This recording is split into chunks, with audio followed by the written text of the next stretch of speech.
December 18th, Tesla's trading volume surged.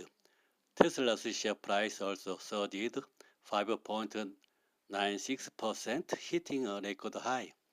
In 2020, Tesla surged about 700%. It is incorporated into the S&P 500 index on December 21st with a market capitalization of more than $600 billion.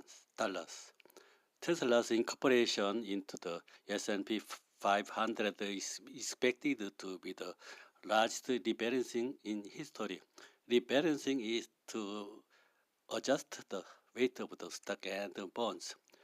The number of Tesla's shares that passive funds following the S&P 500 will lead to by expected to reach $85 billion. On the other hand, they must sell other shares of the same size to make rooms for the $85 billion worth of Tesla shares.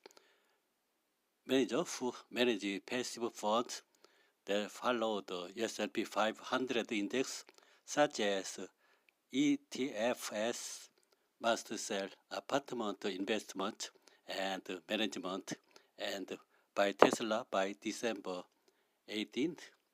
That way, from December 21st, it will move in the same way as the S&P 500 index containing Tesla. Passive fund is a fund that incorporates and manages stocks included in a specific stock index targeting the S&P 500 index. It aims to yield as much as the performance of the stock index, so it is easy to predict the return on investment for passive fund.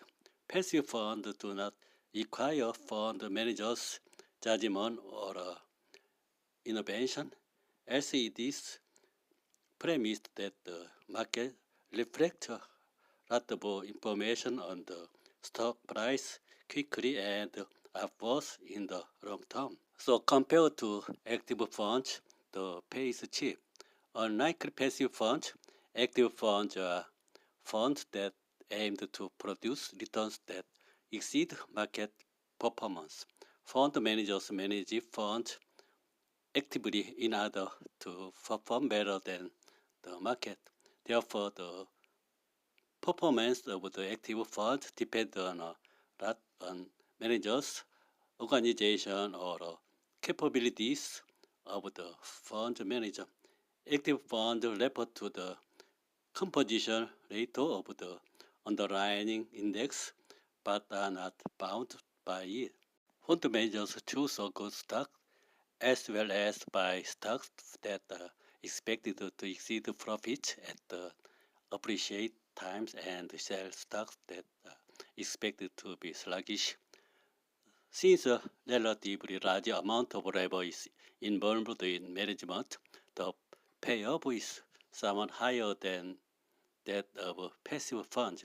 Which method is good for investing in active fund or a passive fund? This debate began in 1950s. In 1949, Wall Street's legendary investor Benjamin Graham established the value investing theory of investing in companies whose current stock price are lower than their corporate value. We see this as a prototype of active investment.